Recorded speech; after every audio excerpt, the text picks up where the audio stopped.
So hello दोस्तों, I hope आप सभी बहुत ही अच्छे होंगे। मेरा नाम है देवांश। आप सभी के समक्ष आज मैं पॉलिटी की क्लास स्टार्ट करने चल रहा हूं। लेकिन क्लास को स्टार्ट करने से पहले आप सभी को पॉलिटी के बारे में कुछ बताना चाहूँगा। देखिए दोस्तों, हमारे पूरे पॉलिटी में 80 चैप्टर हैं और 80 चैप्टर को जो है 11 पार्टों में डिवाइड किया गया है। अब क्यों डिवाइड किया गया है, आइए इसे बोर्ड पर समझ लेते हैं अच्छे तरीके से। ठीक है दोस्तों, आप सभी को टेंशन नहीं लेना है, अच्छे तरीके से बताऊँगा। ठीक है दोस्तों, पॉलिटी, ठीक है, पॉलिटी में कितने चैप्टर हैं दोस्तों? 80 चैप्टर है। ठीक है, टोटली 80 चैप्टर हैं। इन 80 चैप्टरों को जो है 11 पार्टों में डिवाइड किया गया है। कितने पार्टों में? 11 पार्टों में। ठीक है, और क्यों डिवाइड किया गया है मैं बता रहा हूँ। ठीक है, जैसे कि पार्ट फर्स्ट की बात करते हैं, पार्ट फर्स्ट की। ठीक है दोस्तों, पार्ट फर्स्ट में जितने भी चैप्टर हैं वो किससे संबंधित है? संविधान से। ठीक है, आप सभी के समझ में आ रहा होगा। और हमारे पार्ट फर्स्ट में जो है 11 चैप्टर हैं जो कि संविधान से संबंधित है। ठीक है, 11 चैप्टर हैं। कितने चैप्टर हैं दोस्तों हमारे पार्ट फर्स्ट में? 11 चैप्टर हैं। और दूसरे पार्ट में जो है दोस्तों, पता है, जैसे कि पार्ट फर्स्ट में जो है संविधान से संबंधित चैप्टर हैं जो कि 11 चैप्टर हैं, ये संविधान से संबंधित है। ठीक है, उसी प्रकार से पार्ट टू में जो है वो सिस्टम ऑफ गवर्नमेंट से संबंधित है। ठीक है, सिस्टम ऑफ गवर्नमेंट, ठीक है। इसी प्रकार से सारे के सारे पार्ट जो हैं किसी न किसी से संबंधित हैं। ठीक है, यही मैं आप सभी को समझाना चाह रहा था। तो हम पार्ट फर्स्ट का पहला चैप्टर स्टार्ट करते हैं। ठीक है, आप सभी को टेंशन नहीं लेना है, बहुत ही अच्छे तरीके से पढ़ाऊंगा दोस्तों, बस आप सभी ध्यान से समझो, ध्यान से देखो। ठीक है, एक मिनट में इरेज कर लेता हूँ इसे। ओके, इरेज हो गया। तो हमारे चैप्टर का नाम क्या है? पहले चैप्टर का नाम क्या है दोस्तों? संघ और इसका क्षेत्र। ओके, आप सभी को दिख रहा है ना प्रॉपरली? एकदम क्लियरिटी में दिख रहा है? उतना अच्छे तरीके से नहीं दिखेगा मेरे दोस्तों, लेकिन आप सभी को दिख ही रहा होगा थोड़ा बहुत। ठीक है, संघ और इसका क्षेत्र, यानी कि हमें इस चैप्टर में क्या पढ़ना है दोस्तों? संघ के क्षेत्रों के बारे में पढ़ना है। अब आप सभी के मन में ख्याल आ रहा होगा, आप सभी के दिमाग में ख्याल आ रहा होगा कि संघ का मतलब क्या होता है। तो संघ हम पूरे चैप्टर में समझेंगे। पूरी चैप्टर जो बात की गई है ना पूरे चैप्टरों में, वो इसी के बारे में ही बात की गई, संघ के बारे में और संघ के क्षेत्रों के बारे में पूरे चैप्टरों में ही बात की गई है। तो धीरे धीरे समझेंगे, पेशेंस के साथ समझेंगे। ठीक है दोस्तों, तो हमारे चैप्टर का इंट्रोडक्शन हो गया, हमारा इंट्रोडक्शन हो गया, हमारे पॉलिटी का इंट्रोडक्शन हो गया। ठीक है, इसे हम एक साइड रखते हैं। अब इससे जो है एक एक पॉइंट में हम चैप्टर को पूरे अच्छे तरीके से समझ लेते हैं। यहाँ तक आप सभी को कोई प्रॉब्लम हुई दोस्तों? नहीं ना? तो ऐसे ही मैं आप सभी को पढ़ाता रहूँगा। आप सभी को पूरा देखना है वीडियो को। अगर नहीं समझ में आया तो फिर मुझे कहना कुछ, बट पूरी वीडियो को देखो। मैं पूरी गारंटी के साथ कह सकता हूँ आप सभी को वीडियो समझ में ही आएंगी। तो स्टार्ट करते हैं, लेट्स स्टार्ट। ओके, सो दोस्तों, हम सभी का चैप्टर हो चुका है स्टार्ट। हम लोग पहले पॉइंट से स्टार्ट कर चुके हैं। आप सभी को बहुत ही ध्यान से सुनना है हमारी आवाज़ों को। जो मैं समझाने की कोशिश करूंगा उसे आप सभी को बहुत ही अच्छे तरीके से समझने की कोशिश करना है। ठीक है दोस्तों, तो पहले पॉइंट से स्टार्ट करते हैं। हमारे भारतीय संविधान का भाग 1 जो है उसके अंतर्गत 1 से 4 अनुच्छेद होते हैं। ठीक है दोस्तों, और 1 से 4 अनुच्छेद जो होते हैं वो किस चीज़ के बारे में बात करते हैं? किस चीज़ के अबाउट में बात करते हैं पता है? संघ और इसके क्षेत्रों के बारे में बात करते हैं। आइए मैं इसे आपको लिख के समझाता हूँ, जिससे कि आप सभी को अच्छे तरीके से समझ में आ जाएगा। पेशेंस रखो यार, धीरे धीरे पढ़ोगे तो ही समझ में आएगा चीज़ें। ठीक है दोस्तों, तो संविधान धीरे धीरे लिखूंगा। ठीक है दोस्तों, आप सभी को टेंशन नहीं लेना है। संविधान के भाग 1 के अंतर्गत, ओके, अंतर्गत अनुच्छेद, ओके, अनुच्छेद 1 से 4 तक संघ और इसके क्षेत्रों के बारे में बात की गई है। ओके, और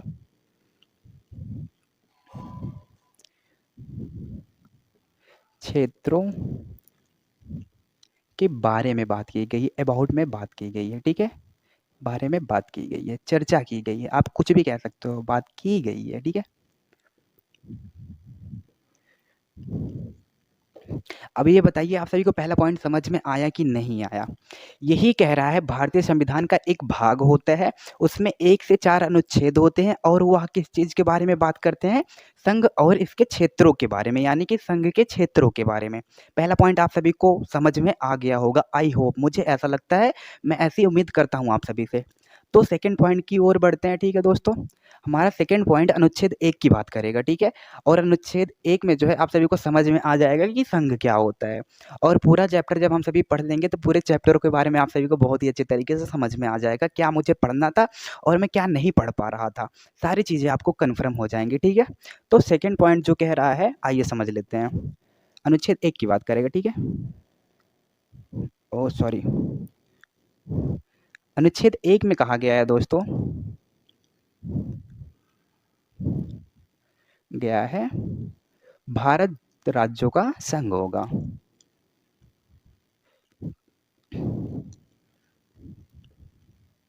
संघ है। ठीक है दोस्तों, थोड़ा धीरे काम कर रहा हूँ बट आप सभी को अच्छा समझाऊँगा, एक भी कहीं भी मिस्टेक नहीं होने दूँगा, ठीक है?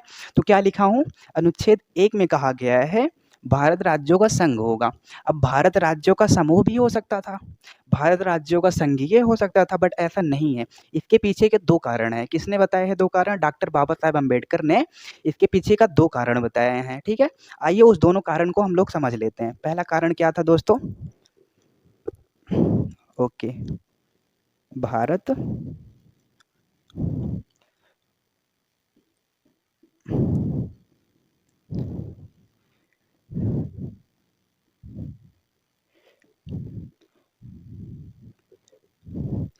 समझौते का परिणाम नहीं था। ओके,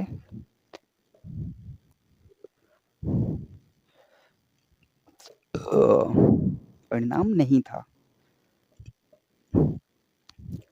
पहला क्या, अब इसी वक्त मैं दूसरा भी लिख देता हूँ ताकि दोनों को एक साथ समझा दूंगा, ठीक है दोस्तों?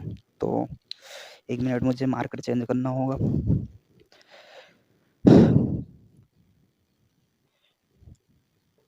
राज्य भारत को छोड़कर नहीं जा सकते।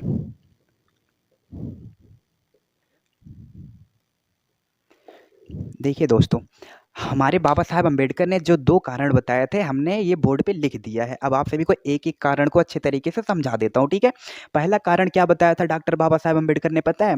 भारत और 28 स्टेट, ठीक है? 28 राज्यों के बीच में कोई समझौते का परिणाम नहीं था, यानी कि भारत और राज्यों के बीच में कोई समझौता नहीं हुआ था।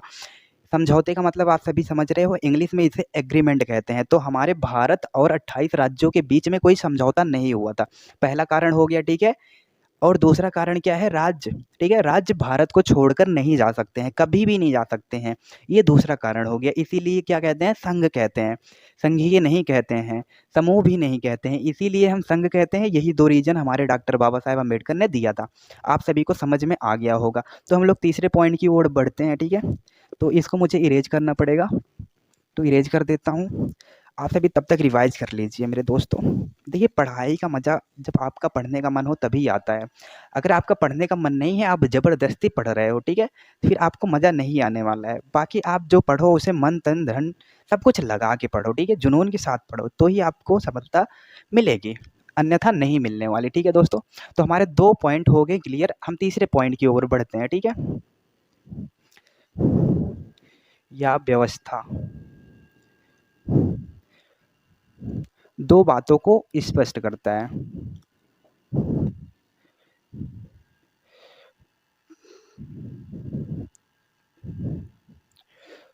ओके, थोड़ी मिस्टेक हो सकती है मेरे से दोस्तों, ठीक है? यह व्यवस्था 2 बातों को स्पष्ट करता है। कौन सी 2 बातें? अब मैं आप सभी को दिखा रहा हूँ।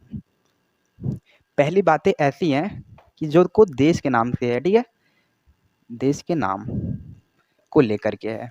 अब दूसरी बातें जो हैं, टाइप्स ऑफ पॉलिटी।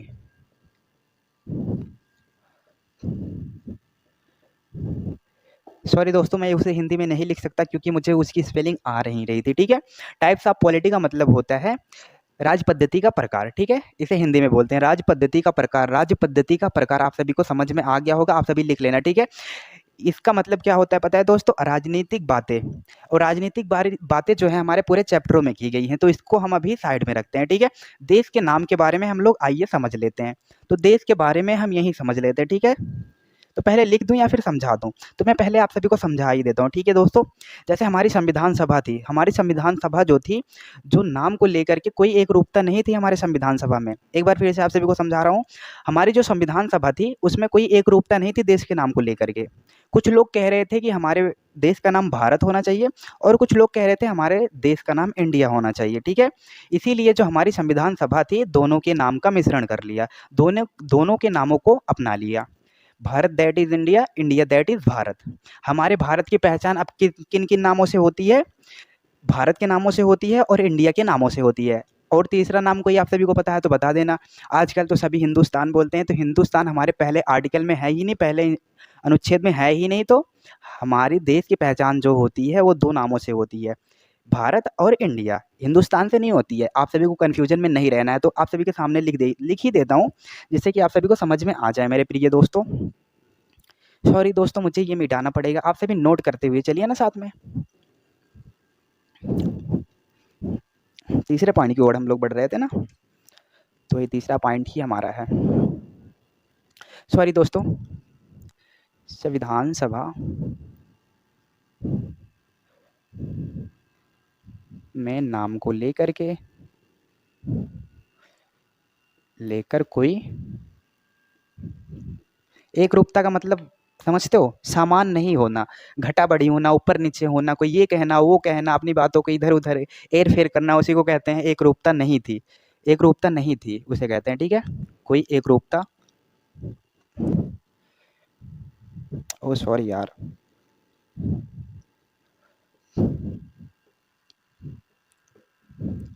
ठीक है। कुछ लोग कह रहे थे, कुछ सदस्य कह रहे थे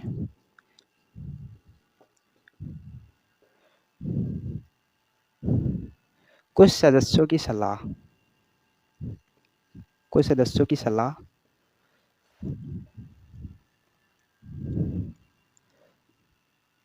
भारत नाम से थी, भारत नाम को लेकर थी।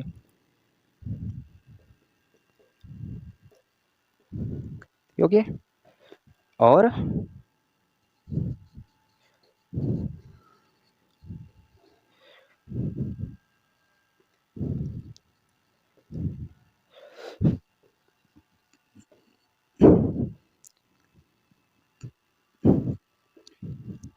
ओ इंडिया नाम, ओके सॉरी दोस्तों, हो जाती है गलती, इंडिया नाम को लेकर थी,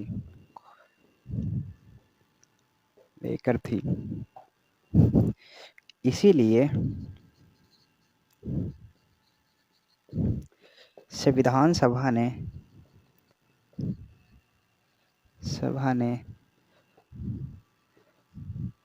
दोनों का मिश्रण, दोनों के नाम का, दोनों के नाम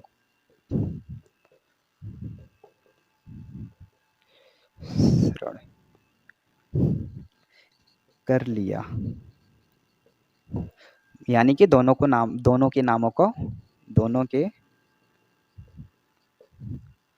नामों को अपना लिया। हाँ, ठीक है दोस्तों, आप सभी को दिख रहा होगा, बहुत ही क्लियरिटी में दिख रहा होगा, क्योंकि मैंने लाइटों का प्रयोग नहीं किया है आप सभी के लिए। मेरे फेस से कोई मतलब नहीं है, कोई रिलेटेड मत रखना, कोई संबंध मत रखना, इसीलिए क्योंकि मैंने कोई लाइट लगाई ही नहीं है, तो आप सभी को डिफरेंस तो दिखेगा ही मेरे फेसों पे, तो इस पे गौर करते हैं, ठीक है दोस्तों। तो मेरा पॉइंट क्या कह रहा है, थर्ड पॉइंट क्या कह रहा है, संविधान सभा में नाम को लेकर के कोई एकरूपता नहीं थी, ठीक है। संविधान सभा में नाम को लेकर के कोई एकरूपता नहीं थी, यानी कि कोई एक बात नहीं कह रहे थे, 10 बातें कह रहे थे, ठीक है। कुछ सदस्य की सलाह थी भारत नाम को लेकर के, ठीक है। कुछ कुछ सदस्य कह रहे थे भारत का नाम होना चाहिए, ठीक है। और कुछ सदस्य कह रहे थे, कुछ सदस्यों की सलाह थी इंडिया के नाम को लेकर के। कुछ सदस्य कह रहे थे भारत का नाम देश का नाम इंडिया होना चाहिए, कुछ कह रहे थे भारत होना चाहिए, ठीक है दोस्तों। तो इसीलिए संविधान सभा ने दोनों के नाम का मिश्रण कर लिया, यानी कि दोनों के नामों को अपना लिया। अगर आपसे अब कोई पूछता है कि हिंदुस्तान की पहचान जो है, हमारे देश की पहचान हिंदुस्तान से होती, तो ऐसा नहीं है। ऐसा नहीं है, क्यों नहीं है, आप सभी को ये दिख रहा होगा, इसीलिए नहीं है क्योंकि हमारे अनुच्छेद पहले में यही बताया गया, देश के नाम के बारे में ही बताया गया है, और देश के नाम के बारे में बताया गया है कि संविधान सभा में कोई एकरूपता नहीं थी नाम को लेकर के। और क्यों एकरूपता नहीं थी कि कुछ सदस्य जो है कह रहे थे इंडिया नाम होना चाहिए हमारे देश का, और कुछ सदस्य कह रहे थे भारत नाम होना चाहिए हमारे देश का, ठीक है। उसके बाद जो है हमारी संविधान सभा ने जो निर्णय लिया वो दोनों के नामों को अपना लिया था, ठीक है। और इसमें तीसरा चौथा नाम तो आप सभी को नहीं दिख रहा है ना, तो आप सभी को कन्फ्यूज नहीं होना है, जो मैंने बताया वही है। हिंदुस्तान, पाकिस्तान, कोई भी स्थान करके कोई यहाँ पे नहीं कर सकता है। जो भारतीय संविधान में दिया गया है उसी के अकॉर्डिंग आप सभी को चलना है, क्योंकि हमारा पूरा भारत ही संविधान के अकॉर्डिंग चल रहा है, आप अपने हिसाब से नहीं चल सकते, ओके। तो ये हमारे कंप्लीट हो गए। ओ सॉरी, एक मिनट दोस्तों, हम इसे इरेज करके अब अगले पॉइंट में पढ़ते हैं, ठीक है। हमने टाइम ज़्यादा लगा दिया आप सभी को समझाने में, मुझे ऐसे ही समझा देना था। कैसे? संविधान सभा में कोई एकरूपता नहीं थी देश के नाम को लेकर के, और कुछ लोग कह रहे थे देश का नाम इंडिया होना चाहिए, कुछ लोग कह रहे थे देश का नाम भारत होना चाहिए। और हमारी संविधान सभा ने जो निर्णय लिया था वो दोनों के नामों का मिश्रण कर लिया था, यानी कि दोनों के नामों को मिला लिया था।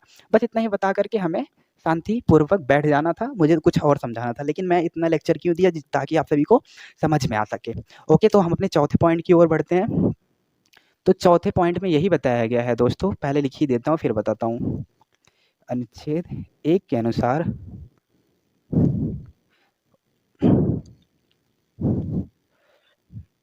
अनुसार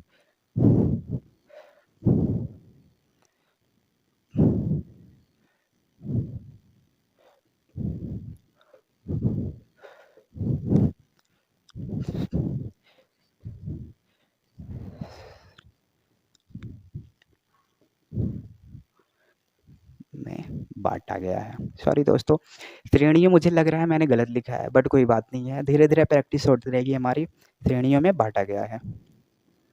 अब मैं श्रेणियों भी लिख देता हूँ, 3 श्रेणी है, पहली श्रेणी, दूसरी श्रेणी, तीसरी श्रेणी, ये सारी को भी लिख देता हूँ, फिर आप सभी को समझा दूंगा। ओके, पहली श्रेणी क्या थी?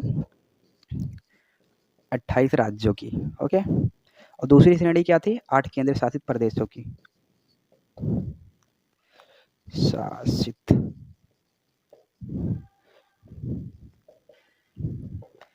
और तीसरी श्रेणी जो थी, ऐसी श्रेणी थी ना दोस्तों कि फ्यूचर में कोई भी अगर राज्य शामिल होना चाहता है, भारत सरकार द्वारा शामिल किया जा सकता है, उसके लिए भी तीसरी श्रेणी बना दिया गया भाई। ठीक है, ऐसे क्षेत्र जो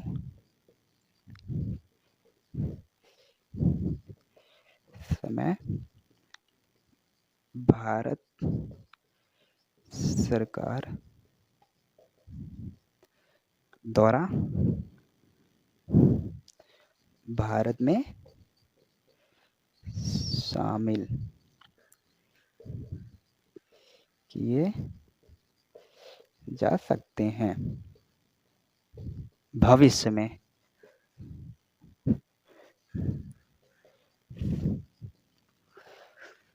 ओके दोस्तों, अब आप सभी को मैं अपना चौथा पॉइंट समझा देता हूँ। तो अनुच्छेद 1 के अनुसार भारत के क्षेत्रों को 3 श्रेणियों में बांटा गया है। पहली श्रेणी कौन सी है? 28 राज्य के क्षेत्रों की। ठीक है, 28 राज्य के क्षेत्रों की श्रेणी है। ठीक है, पहली श्रेणी जो है वो 28 राज्य के क्षेत्रों की श्रेणी है, और दूसरी श्रेणी जो है 8 केंद्र शासित प्रदेशों की श्रेणी है। ठीक है, और तीसरी श्रेणी जो जो है वह बहुत ही अद्भुत है। क्यों अद्भुत है? क्योंकि अगर फ्यूचर में अगर कोई राज्य हमारे भारत में शामिल होना चाहता है, वह भारत सरकार द्वारा शामिल हो सकता है। अभी अनुच्छेद 2 में इसके बारे में चर्चाएं की गई हैं। ठीक है दोस्तों, तो तीसरे श्रेणी का कहने का मतलब है कि फ्यूचर में कभी भी भारत सरकार द्वारा कोई भी राज्य शामिल किया जा सकता है। ठीक है दोस्तों, आप सभी को और नहीं समझाऊंगा, आप सभी कंफ्यूज हो सकते हो, लेकिन एक बार आप सभी को फिर से बता रहा हूँ। पहले श्रेणी में 28 राज्य के क्षेत्रों के बारे में बताया गया है, और दूसरी श्रेणी में 8 केंद्र शासित प्रदेशों के बारे में है, और तीसरी श्रेणी में कभी भी भारत में किसी भी राज्य को शामिल किया जा सकता है भारत सरकार द्वारा। ठीक है, भविष्य में बात हो रही है, भविष्य में, अभी के लिए नहीं। तो हम आते हैं 5वें टॉपिक पे। हाँ, और दोस्तों, चौथे टॉपिक में आपको एक बात और बताना चाहूँगा। आप सभी पहली अनुसूची पढ़े ही होंगे। ठीक है, अनुसूची, तो पहली अनुसूची ये हो गई, और हमारा ये पहला अनुच्छेद हो गया। इसमें ज़्यादा डिफरेंस नहीं है, दोनों ही एक ही बात को बताते हैं। ये बात को बताता है, ये बात को बताता है, ये नहीं बताता है। ठीक है दोस्तों, हमारी पहली अनुसूची में तो 28 राज्य के क्षेत्रों के बारे में पहली अनुसूची बताता है, 8 केंद्र शासित क्षेत्रों के बारे में भी हमारी पहली अनुसूची बताती है।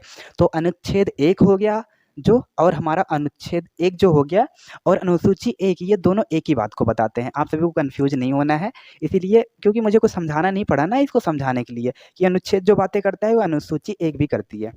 समझ में आ गया? अब इसे मैं इरेज करता हूँ अगले पॉइंट को आप सभी को समझाने के लिए। अच्छे तरीके से पढ़ाऊँगा। ओके? मुझे लग रहा है कि मैं कम अच्छा पढ़ा पा रहा हूँ, बट कोई बात नहीं है। कोशिश तो कर ही सकते हैं आप सभी के लिए। बस आप सभी सपोर्ट बनाए रखना हमारे ऊपर, और मैं फ्यूचर में बहुत बड़ा कुछ करना चाहता हूँ। एक अपनी टीम खड़ी करनी चाहता हूँ मैं करना चाहता हूँ। जैसे अलग सर की है, खान सर की हो चुकी है, ऐसे ही। तो आप सभी को टेंशन नहीं लेना है। ओके?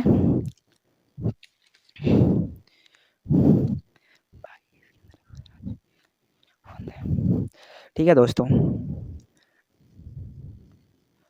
भाग 21 के अंतर्गत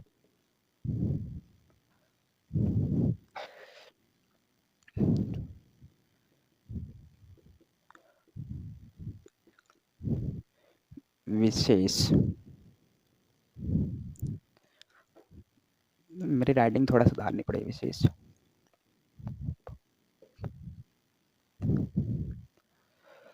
ओके दोस्तों, हमारा तीसरा पांचवा पॉइंट जो कहता है भाग 21, आप सभी को भाग 21 में जाके देखना है, ठीक है। भाग 21 के अंतर्गत कुछ राज्यों के लिए विशेष उपबंध है, विशेष प्रावधान है, विशेष संबंध है, विशेष बातें बताई गई हैं, ठीक है। तो कौन कौन से राज्य हैं आइए जान लेते हैं। आप सभी को भाग 1 पढ़ लेना है, ठीक है। भाग 21 को पढ़ लेना है, आप सभी को जानकारी अच्छी तरीके से मिल जाएगी, ठीक है। तो हम राज्यों के नाम को बता देते हैं, ठीक है। पहला राज्य हो गया हमारा महाराष्ट्र, दूसरा हो गया गुजरात, तीसरा हो गया कर्नाटका,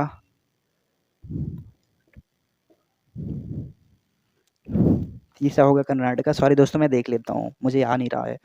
नागालैंड, असम, मणिपुर, नागा, असम, असम बोलते हैं असम, मणिपुर, मणिपुर बोलते हैं, ठीक है, मणिपुर। आंध्र प्रदेश, आंध्र प्रदेश बोलते हैं, आंध्र प्रदेश। अरुणाचल प्रदेश, अरुणाचल प्रदेश। अभी एक बार आप सभी को समझाऊंगा, टेंशन नहीं लेना है। अरुणाचल प्रदेश, गोवा हो गया, और सिक्किम हो गया, मिजोरम हो गया। गोवा बहुत ही छोटा नाम है, बहुत ही छोटा क्षेत्र इसका है भी, ठीक है दोस्तों। ये पुर्तगालियों के कब्जे में ना था, दैट्स वाई। गोवा हो गया, मिजोरम हो गया, और इसके बाद सिक्किम हो गया। मिजोरम, सिक्किम। सिक्किम को तो पता ही होगा, 36वें संशोधन द्वारा भारत का 22वां राज्य बनाया गया, ठीक है दोस्तों। तो एक बार आप सभी को फिर से समझाना चाहूंगा दोस्तों, हमारा पांचवा पॉइंट यह क्लियर करता है, यह बताता है भाग 21 के अंतर्गत कुछ राज्यों के लिए विशेष उपबंध हैं। कौन कौन से राज्य हैं? महाराष्ट्र, गुजरात, कर्नाटक, नागालैंड, असम, मणिपुर, आंध्र प्रदेश, अरुणाचल प्रदेश, गोवा, मिजोरम, सिक्किम, ठीक है। इन राज्यों के लिए विशेष उपबंध हैं। अब आप सभी को अगर ज़्यादा डिटेयली जानना है ना दोस्तों, तो आपको भाग 21 में चले जाना है आप सभी को, क्योंकि दोस्तों जो चैप्टर में है मैं वही पढ़ाऊंगा, उससे ज़्यादा नहीं पढ़ाऊंगा, बिकॉज चैप्टर लंबा हो जाएगा और मुझे तो सब कुछ ही पढ़ना है। तो जो चैप्टर के हिसाब से चलते हैं ना, चैप्टर के अकॉर्डिंग चलते हैं, जो बताई गई हैं वो मैं आपको बताऊं, आप उसको समझो। तो जो नहीं बताई गई हैं मैं उसको क्यों बताऊं, रीज़न है ना, क्यों बताऊं? तो रीज़न कोई नहीं है, तो इसे भी हम इरेज करते हैं। और 5वीं और 6वीं अनुसूची के बारे में कुछ बातें बताई गई हैं, उसको भी आप सभी को समझा देता हूँ। 5वीं अनुसूची में जो अनुसूचित के लिए बात बताई गई है, ठीक है। यानी कि अनुसूचित को क्या कहते हैं? SC ST, okay. SC ST के प्रावधान के बारे में बात बताई गई है। और 6वीं अनुसूची में जो है जनजातीय क्षेत्रों के बारे में बताई गई है। लेकिन मैं आप सभी को कन्फर्म करके बता दूँ, ठीक है। 5वीं एवं 6वीं अनुसूची में, ओके, 5वीं और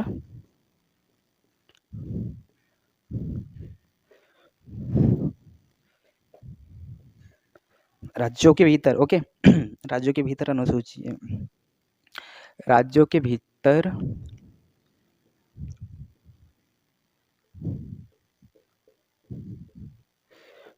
अनुसूचित और जनजातीय,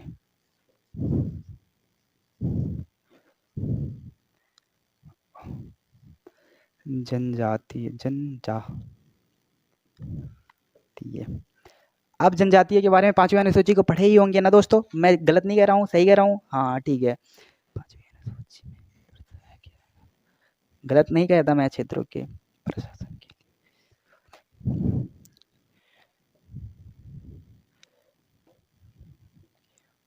प्रशासन,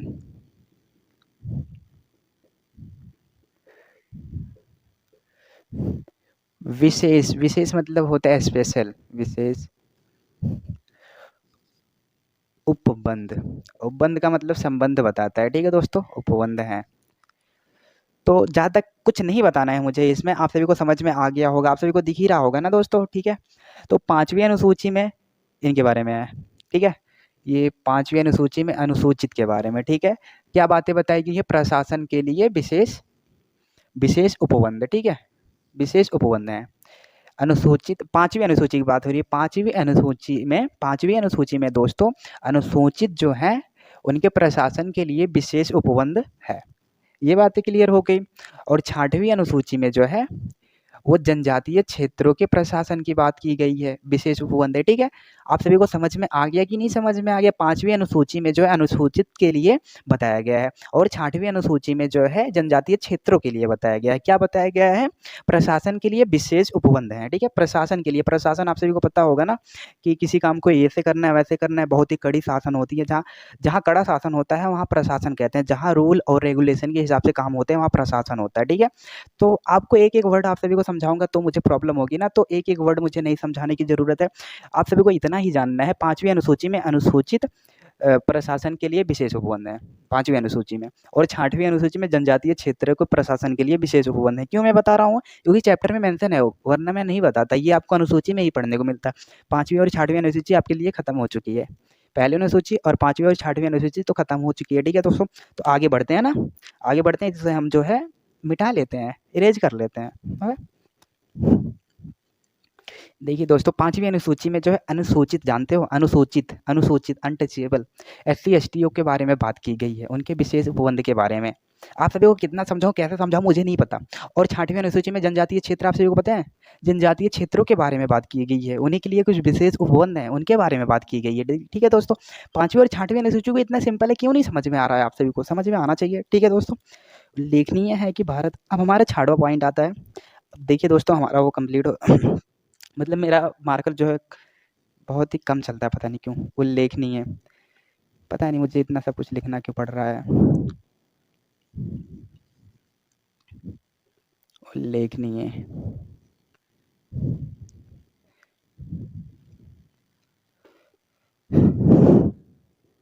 अब उल्लेखनीय है कि भारत के क्षेत्र के बारे में, ठीक है, भारत के क्षेत्र और भारत का संघ भारत का संघ, भारत के संघ से, ठीक है, संघ से ज्यादा अर्थ समेत है, द अर्थ समेत है। क्यों है? क्योंकि अब इसके बारे में बता देता हूँ। ठीक है, और ये जो भारत का क्षेत्र है ना दोस्तों, ठीक है, यहीं पे लिखता हूँ। पहला, भारत का क्षेत्र, भारत का क्षेत्र क्यों ज़्यादा अर्थव्यापक है, क्यों ज़्यादा, इसके बारे में, इसका क्षेत्रफल क्यों बड़ा है, ये क्यों बड़े पैमाने पे है, इसे जान लेते हैं। ठीक है दोस्तों, अभी मैं फिर से समझा रहा हूँ, वैसे तो मैं बोल ही रहा हूँ। ठीक है, 28 राज्य आ गए इसमें और 8 केंद्र शासित प्रदेश आ गए। यूटी लिख देता हूँ, ओके, यूटी हो गए। और फ्यूचर में कोई शामिल हो सकता है। ठीक है, फ्यूचर लिख दे रहा हूँ, आप सभी को मैंने पीछे समझाया है, आप सभी को समझाने की फिर ज़रूरत नहीं है। भारत सरकार द्वारा फ्यूचर में कोई भी राज्य को अगर भारत में शामिल किया जाता है तो इसी श्रेणी में हमने आप सभी को समझा दिया है, बस आप सभी को इतना समझना है। ठीक है, और यहाँ पे संघ की बात हो रही है, आप सभी को संघ के बारे में जानना था ना, आइए अब जान लेते हैं। भारत का संघ केवल 28 राज्यों के क्षेत्रों के बारे में है बात।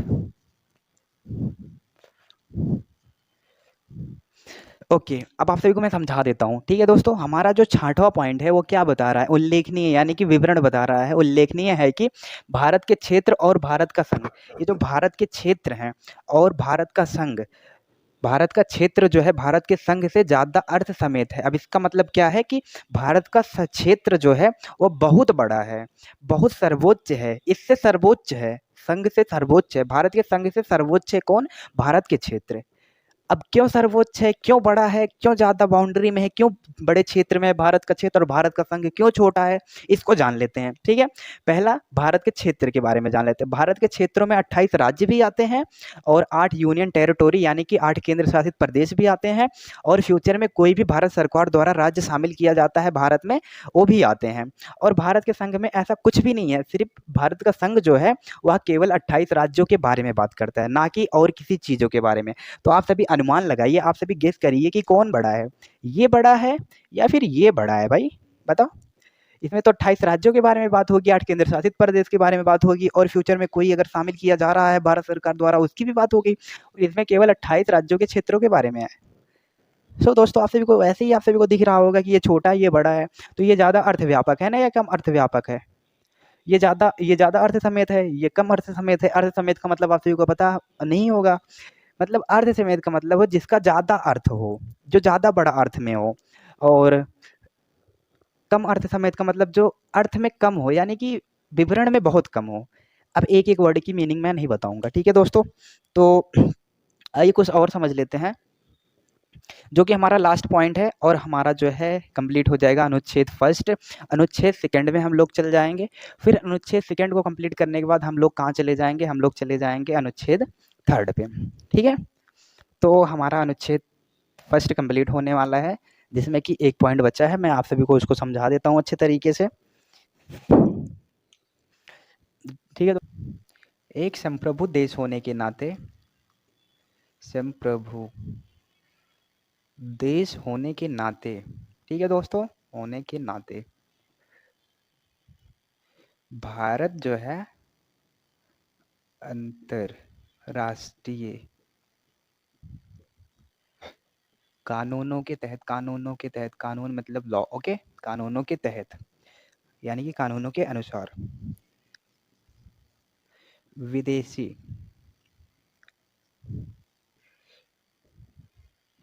क्षेत्रों को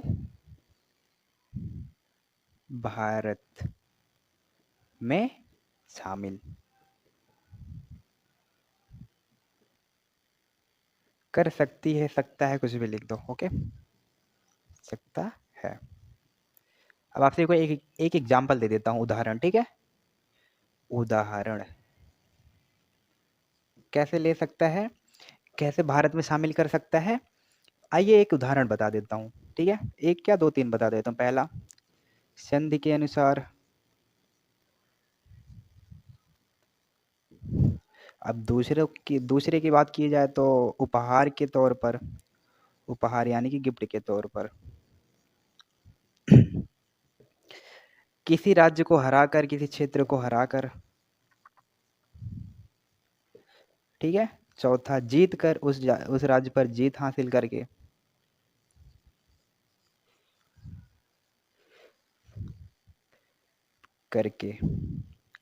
आप सभी को एक बार फिर से एक्सप्लेन कर देता हूँ ना इसे, ताकि आप सभी को अच्छे तरीके से समझ में आ जाए।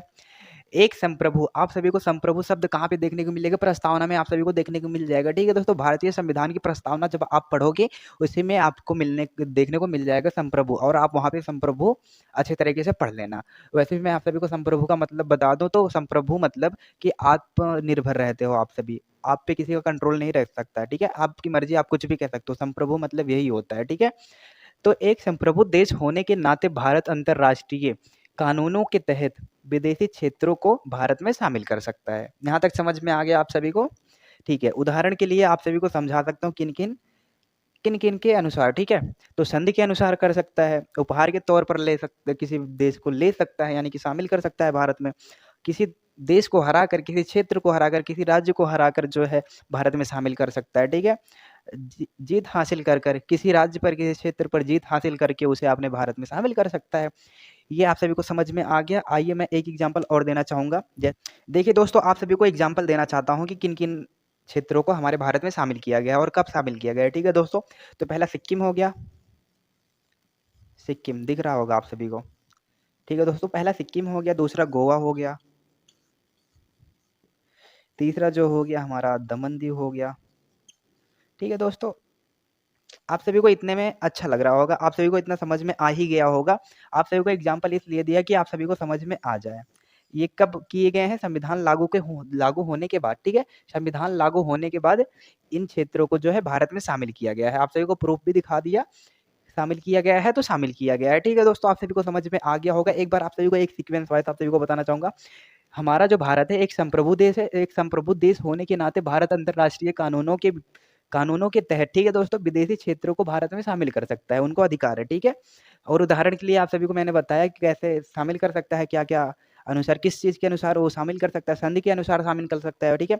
उपहार के तौर पे शामिल कर सकता है, हराकर किसी राज्य को, किसी क्षेत्र को हराकर शामिल कर सकता है, जीत हासिल करके किसी राज्यों पर, किसी क्षेत्रों पे मतलब शामिल कर सकता है, ठीक है दोस्तों। यहाँ तक आप सभी को समझ में आ गया। अब ऐसे एग्जाम्पल आप सभी के सामने दिख भी रहे हैं। सिक्किम को जो है 36वें, गोवा को जो है उसको भी छीना ही गया है, छीना नहीं गया है, बाकी इसको शामिल किया गया है। आपको अभी शामिल के नाम पे ही जानना है, ठीक है। दमन दीव को भी हमारे भारत में शामिल किया गया है, ठीक है दोस्तों। तो यहाँ तक आप सभी को समझ में आ गया। तो हमारा पहला अनुच्छेद होता है कंप्लीट। आइए हम दूसरे अनुच्छेद की ओर बढ़ते हैं, ठीक है दोस्तों। तो आप सभी को इसी प्रकार से मैंने पहला अनुच्छेद समझाया, इसी प्रकार से दूसरा भी समझाना चाहूंगा। ओके, देखिए दोस्तों, इसमें कुछ बताया नहीं गया था, बस यही बताया गया था, भारत एक संप्रभु देश होने के नाते अंतर्राष्ट्रीय कानूनों के तहत विदेशी क्षेत्रों को शामिल कर सकता है भारत में, ठीक है। और उसके लिए कुछ बताए गए थे, हमने उसको अच्छे तरीके से आप सभी को समझा दिया। संधि के अनुसार उपहार के तौर पर जीत कर, हरा कर शामिल कर सकते हैं। सिक्किम को शामिल किया, गोवा को शामिल किया, दादर नगर हवेली को शामिल किया, दमन एंड दीव को शामिल किया। कितना मैं बताऊं, ठीक है दोस्तों। तो इतना ही आप सब समझो, ठीक है। अनुच्छेद 2। सो दोस्तों, हमारा दूसरा अनुच्छेद, आइए इसे भी अच्छी तरीके से समझ लेते हैं। अनुच्छेद 2 में क्या है, ठीक है दोस्तों। अनुच्छेद 2 में संसद को शक्तियां दी गई हैं, ठीक है। संसद को शक्तियां दी गई हैं, कौन कौन सी शक्तियां दी गई हैं, आइए जान लेते हैं। अनुच्छेद 2 संसद को शक्तियां प्रदान करता है, कौन कौन सी, उसे समझ लेते हैं। अनुच्छेद 2 संसद को दो शक्तियां, शक्तियां यानी कि पावर, प्रदान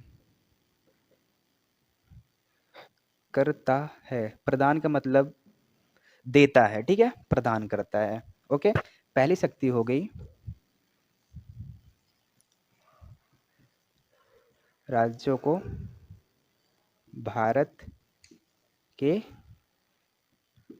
संघ में शामिल करने की शक्ति,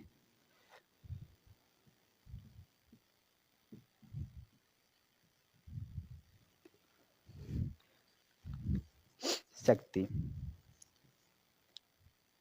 ओके, ठीक है दोस्तों, ये हो गया। और दूसरी शक्ति क्या है, आइए जान लेते हैं।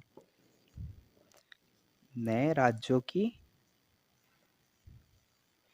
गठन करने की शक्ति, बनाने की शक्ति, नए राज्यों की गठन करने की शक्ति, ठीक है दोस्तों।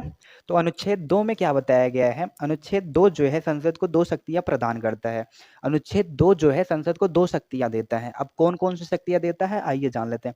पहली शक्ति यह है, नए राज्यों को भारत के संघ में शामिल करने की शक्ति, यानी कि भारत के संघ में शामिल करने की शक्ति। कोई भी क्षेत्र है उसे जो है, मान लीजिए कोई भी क्षेत्र है वह पहले से ही राज्य है, ठीक है, उसको भारत में शामिल किया जा सकता है। किस अनुच्छेद द्वारा, 2 अनुच्छेद द्वारा। कौन शामिल करेगा, संसद करेगी, क्योंकि अनुच्छेद 2 के तहत जो है संसद को दो शक्तियां दी गई हैं। उस शक्तियां में भी यह भी शामिल है कि किसी नए राज्य को भी भारत में शामिल किया जा सकता है, ठीक है। और दूसरा शक्ति क्या है, दूसरी शक्ति क्या है दोस्तों, नए राज्यों की गठन करने की शक्ति। अब इससे आप सभी क्या समझोगे, देखिए जैसे कि इसमें पहले राज्य बने हुए थे, राज्य बने हुए थे, ठीक है, बने हुए थे, ओह यार, हुए थे, राज्य बने हुए थे, डायरेक्टली इन्होंने शामिल कर लिया। बट इसमें राज्य नहीं बने हैं, राज्य को बना करके शामिल करते हैं इसमें, यानी कि गठन करके, ठीक है, राज्य को बनाकर भारत में शामिल करते हैं।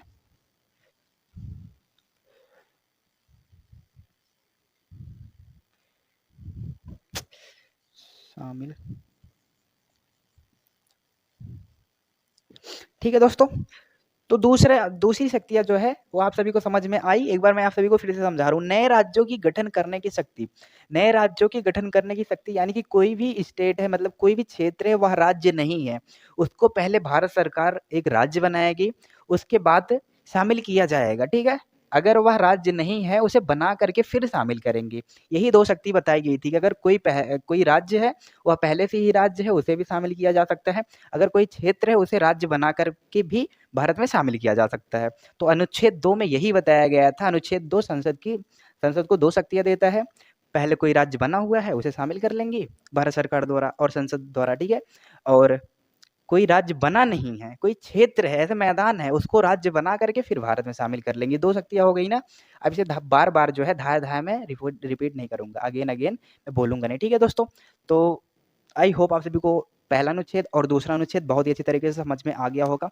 सो हम मिलते हैं अगले पार्ट में, यानी कि भाग 2 में। अगले पार्ट में हम 3 और 4 यानी कि अनुच्छेद 3 और अनुच्छेद 4 को बहुत ही अच्छे तरीके से डिस्कस करेंगे, उसको बहुत ही क्लियरिटी में समझेंगे। देखिए दोस्तों, हमारे से थोड़ी बहुत तो गलती हुई ही होंगी, क्योंकि मैंने भी कहीं-कहीं पे गलत बोल दिया है। गलत नहीं बोला हूँ, बट मेरे मुँह से जो है मिस्टेक हो गई है। मिस्टेक होने का मतलब पढ़ाने में कोई मिस्टेक नहीं हुआ है। मेरे से कुछ गलत वर्ड निकल गए हैं, 1 वर्ड, 2 वर्ड जो भी निकला हो, उसके लिए मैं आप सभी से माफ़ी चाहता हूँ। तो आप सभी मेरी वीडियोज़ को देखो, और जो पढ़ाया हूँ बहुत ही क्लियरिटी में पढ़ाया हूँ दोस्तों। यूपीएससी की तैयारी करने वाले मेरे दोस्तों, मेरे साथियों, आप सभी को मेहनत नहीं देखना है कि मैं कितनी मेहनत कर रहा हूँ। आप करते जाओ, करते जाओ, करते जाओ, करते जाओ, जब तक हमको सफलताएँ हासिल नहीं हो जाती हैं। आप मत देखो यार कि हम कितना मेहनत कर रहे हैं, कितना पढ़ रहे हैं, क्या कर रहे हैं, कुछ इससे कोई मतलब नहीं है। आप मेहनत करते जाओ, करते जाओ, करते जाओ, करते जाओ। सफलता मुझे चाहिए, सफलता चाहिए, सफलता चाहिए। मुझे मेहनत नहीं देखना है, उसके लिए जी-जान सब कुछ लगा देंगे, पसीने-खून एक कर देंगे।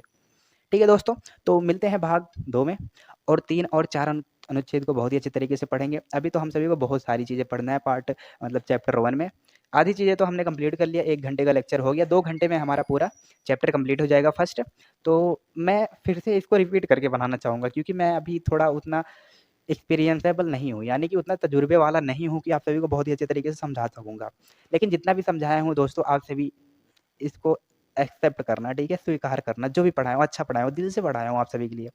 तो और कुछ नहीं कहना चाहूँगा। हाँ, एक बात और कहना चाहूँगा। आप अपने मम्मी-पापा के लिए कुछ भी किसी भी हद तक गिर जाना भई, आपका सर भी कटाना पड़ जाए ना अपने मम्मी-पापा के लिए, कटा देना। यूपीएससी निकले या ना निकले, लेकिन उनके लिए सर कटा देना। कोई कीमत नहीं है आपकी उनके आगे। वो मेहनत कर रहे हैं, आप उनके लिए कुछ भी करो। सर काट दो, हाथ काट दो, उँगली काट दो, कुछ भी काट दो, पूरा दिन मेहनत करो, रात-दिन एक कर दो, 1 मिनट भी मत सोओ। मैं तो ये कहूँगा।